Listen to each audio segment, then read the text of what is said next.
आज की इस वीडियो लेक्चर में हम बात करेंगे कंप्यूटर आर्किटेक्चर की। Number of general purpose processors की बेस पर हमने कंप्यूटर्स को 3 ग्रुप्स में डिवाइड किया हुआ है, जिसमें हमारे पास single processor system, multi processor system और क्लस्टर्ड प्रोसेसर सिस्टम्स हो सकते हैं। पहले हम देख लेते हैं कि जनरल पर्पस प्रोसेसर्स क्या होते हैं। जनरल पर्पस प्रोसेसर्स जो हैं वो जनरल इंस्ट्रक्शंस को, तमाम की तमाम इंस्ट्रक्शंस को प्रोसेस कर सकते हैं, जबकि स्पेशल पर्पस प्रोसेसर्स ऐसे होते हैं जिनको कोई स्पेशल सेट ऑफ इंस्ट्रक्शंस दिया होता है, वो सिर्फ और सिर्फ उन्हीं स्पेशल सेट ऑफ इंस्ट्रक्शंस को फॉलो करते हैं, इसके अलावा कोई और टास्क परफॉर्म नहीं कर सकते। जबकि जनरल पर्पस प्रोसेसर्स जो हैं किसी तरह के भी इंस्ट्रक्शन जब उनको फेच कर दी जाती है तो वो उसको प्रोसेस कर सकते हैं। इन दोनों की एग्जांपल्स हम देख लेते हैं। जनरल पर्पस प्रोसेसर्स में हमारे पर्सनल कंप्यूटर्स हैं, हमारे लैपटॉप्स हैं, हमारे मोबाइल फ़ोन्स हैं। इनको जब किसी भी किस्म की इंस्ट्रक्शन फेच कर दी जाती है तो ये उसको प्रोसेस कर लेते हैं, इसलिए हम इनको जनरल पर्पस प्रोसेसर्स बोलते हैं। जबकि हमारे पास स्पेशल पर्पस प्रोसेसर्स ऐसे प्रोसेसर्स होते हैं जिनको कोई स्पेसिफिक सेट ऑफ इंस्ट्रक्शंस दिया जाता है, फेच कर दिया जाता है, वो सिर्फ उसी सेट ऑफ इंस्ट्रक्शंस को फॉलो करते हैं। इसके अलावा अगर इनको कोई और इंस्ट्रक्शन फेच कर दी जाए तो वो उसको प्रोसेस नहीं कर सकते, जिनकी हम एग्जांपल्स देख लेते हैं। जिस तरह हमारे माइक्रोवेव ओवन्स हैं, जिस तरह से हमारे एयर कंडीशनर्स हैं, जिस तरीके से हमारे डीप फ्रीजर्स हैं, या हमारी स्मार्ट वॉचेज़ हैं, या हमारे कैलकुलेटर्स हैं। तो इस तरह के जो हमारे पास इलेक्ट्रॉनिक इंस्ट्रूमेंट्स हैं जिनमें हमने specific set of instructions already fetch किया हुआ होता है, तो ये डिवाइसेस सिर्फ और सिर्फ उन्हीं इंस्ट्रक्शंस को फॉलो करती हैं। इसके अलावा अगर उनको कोई और इंस्ट्रक्शन दे दी जाए तो वो उसको अंडरस्टैंड नहीं कर सकती हैं, उनको प्रोसेस नहीं कर सकती हैं। तो ये बेसिक डिफरेंस है जनरल पर्पस प्रोसेसर्स और स्पेशल पर्पस प्रोसेसर्स में। तो अब हम बात कर लेते हैं सिंगल प्रोसेसर सिस्टम्स क्या होते हैं। ये ऐसे सिस्टम्स हैं जिनमें जनरल पर्पस प्रोसेसर सिर्फ एक होता है, जबकि इसमें स्पेशल पर्पस प्रोसेसर्स एक से ज़्यादा हो सकते हैं। ये स्पेशल पर्पस प्रोसेसर्स सारे के सारे कंट्रोल किए जाते हैं जनरल पर्पस प्रोसेसर से। ये स्पेशल पर्पस किसी भी डिवाइस के लिए स्पेशली हो सकते हैं और वो उन इंस्ट्रक्शंस को ऑटोमेटिकली परफॉर्म करते रहते हैं जो उनको करने के लिए हिदायत दी हुई होती हैं, या जो इंस्ट्रक्शन उनको ऑलरेडी फेच कर दी हुई होती हैं। जैसा कि हमारे पास स्पेशल पर्पस प्रोसेसर किसी प्रिंटर के लिए हो सकता है, स्कैनर के लिए हो सकता है, इसी तरीके से हमारे लिए कीबोर्ड के लिए हो सकता है, या जो भी डिवाइस हम अपने कंप्यूटर के साथ अटैच करते हैं तो उसके लिए एक स्पेशल पर्पस प्रोसेसर हम अटैच कर देते हैं। ये special purpose processor general purpose processor के अंडर काम करता है, उससे इंस्ट्रक्शंस लेता है और उसको इंस्ट्रक्शंस फेच कर देता है, जिनको जनरल पर्पस प्रोसेस करके ओवरऑल हमें रिजल्ट्स दिखा देता है।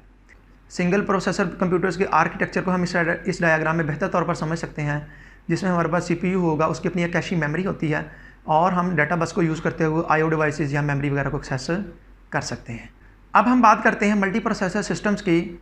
मल्टी प्रोसेसर सिस्टम्स ऐसे सिस्टम्स होते हैं जिनमें हम 2 या तो उससे ज़्यादा जनरल पर्पस प्रोसेसर्स यूज़ करते हैं।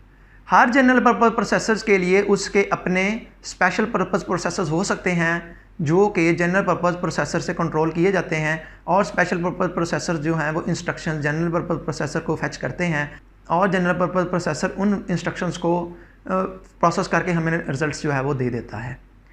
मल्टी प्रोसेसर्स यूज़ करने का एडवांटेज हमारे पास ये हुआ कि कंप्यूटर्स की थ्रूपुट इंक्रीज़ हो गई, लेकिन हमारे पास प्रोसेसर्स अलग-अलग चिप में होने की वजह से हो सकता है एक प्रोसेसर जो है वो तो इसकी मैक्सिमम पावर तक काम कर रहा है, जबकि एट द सेम टाइम हो सकता है कि कोई दूसरा प्रोसेसर जो है वो बिल्कुल आइडल पड़ा हुआ हो। तो इस डिसएडवांटेज को ओवरकम करने के लिए हमने सारे के सारे प्रोसेसर, 2 या 2 से ज़्यादा प्रोसेसर जितने भी हम उस कंप्यूटर में लगाना चाह रहे हैं, उनको हमने एक ही चिप में एम्बेड कर दिया।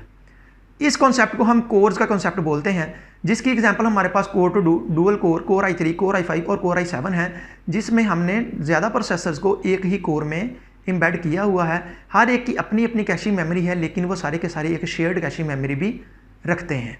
मल्टी प्रोसेसर कंप्यूटर्स के आर्किटेक्चर को बेहतर तौर पर समझने के लिए हम ये डायग्राम देख सकते हैं कि जिसमें हमारे पास 2 या 2 से ज़्यादा प्रोसेसर जो हैं वो लगे हुए हो सकते हैं और उनकी अपनी अपनी कैशी होगी और वो एक शेयर्ड मेमोरी, कैशी मेमोरी को भी यूज़ करते हैं।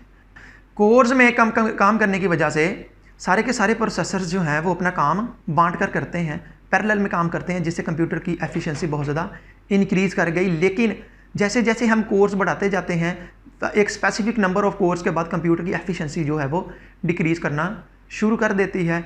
चूँकि हमारे पास कोर्स में सारे के सारे प्रोसेसर्स जो हैं वो सेम मेमोरी को एक्सेस करते हैं और सेम डेटाबेस को यूज़ करते हुए उस मेमोरी को यूज़ कर सकते हैं, जिसकी वजह से हमारे पास एट द सेम टाइम जब ज़्यादा प्रोसेसर जो हैं वो सेम मेमोरी को एक्सेस करने की कोशिश करेंगे तो हमारे पास ये एक बॉटल नेक के तौर पर काम करता है और कंप्यूटर्स की एफिशिएंसी जो है वो डिक्रीज़ करना शुरू कर देती है, जिसके लिए हमने नॉन यूनिफॉर्म मेमोरी एक्सेस नुमा का कॉन्सेप्ट इंट्रोड्यूस करवाया, जिसमें हम स्पेसिफिक सेट ऑफ प्रोसेसर्स के लिए अलहदा से मेमोरी डिफाइन कर देते हैं और वो सेट जो है वो सेट ऑफ प्रोसेसर जो है उस मेमोरी को एक्सेस करते हुए अपना काम ज़्यादा एफिशिएंटली कर सकते हैं।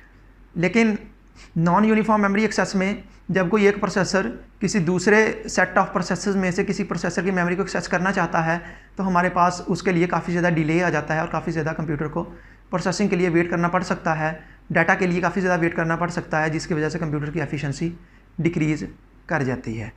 नॉन यूनिफॉर्म मेमोरी एक्सेस के इस डिसएडवांटेज को ओवरकम करने के लिए हमने ब्लेड सर्वर का कॉन्सेप्ट इंट्रोड्यूस करवाया हुआ है, जिसमें हम प्रोसेसर्स, आईओ डिवाइसेस और नेटवर्क डिवाइसेस या मेमोरी वगैरह को हम एक ही सर्किट बोर्ड के ऊपर एम्बेड कर देते हैं। इस तरह से हमारे किसी एक सर्वर में एक से ज़्यादा इस तरह की सर्किटरीज जो हैं वो अवेलेबल हो सकती हैं। इनमें से हर एक ब्लेड जो है अपना ऑपरेटिंग सिस्टम रखता है, अपनी मेमोरी रखता है और पैरेलल में काम करते हुए ज़्यादा एफिशिएंटली काम कर सकते हैं। क्लाउड कंप्यूटिंग में हम ब्लेड सर्वर का ही कॉन्सेप्ट यूज़ करते हैं। कोर्स के कॉन्सेप्ट को बेहतर तौर पर समझने के लिए हम इस डायग्राम में देख सकते हैं कि हमने 2 या 2 से ज़्यादा प्रोसेसर्स को एक ही मेमोरी में एम्बेड किया हुआ है और वो शेयर्ड मेमोरी को यूज़ कर रहे हैं। नॉन यूनिफॉर्म मेमोरी एक्सेस के कॉन्सेप्ट को हम बेहतर तौर पर इस डायग्राम में समझ सकते हैं कि जिसमें हमारे पास सारे के सारे प्रोसेसर जो हैं आपस में एक नेटवर्क के ज़रिए इंटरकनेक्टेड होते हैं और वो एक दूसरे की कैशी मेमोरी को यूज़ कर सकते हैं और अपनी प्रोसेसिंग जो है वो कर सकते हैं। आज के इस वीडियो लेक्चर में हमने देखा कि सिंगल प्रोसेसर कंप्यूटर्स क्या होते हैं, मल्टी प्रोसेसर सिस्टम्स क्या होते हैं, जिसमें हमने डिटेल के साथ देखा कि मल्टी प्रोसेसर्स कंप्यूटर्स, कोर्स और नॉन यूनिफॉर्म मेमोरी एक्सेस और ब्लेड सर्वर्स का कॉन्सेप्ट क्या है। आपको कोई क्वेश्चन हो या आपको कोई चीज़ समझ ना आई हो तो आप कमेंट्स में पूछ सकते हैं। आज के इस वीडियो लेक्चर के लिए इतना ही। अल्लाह हाफिज़।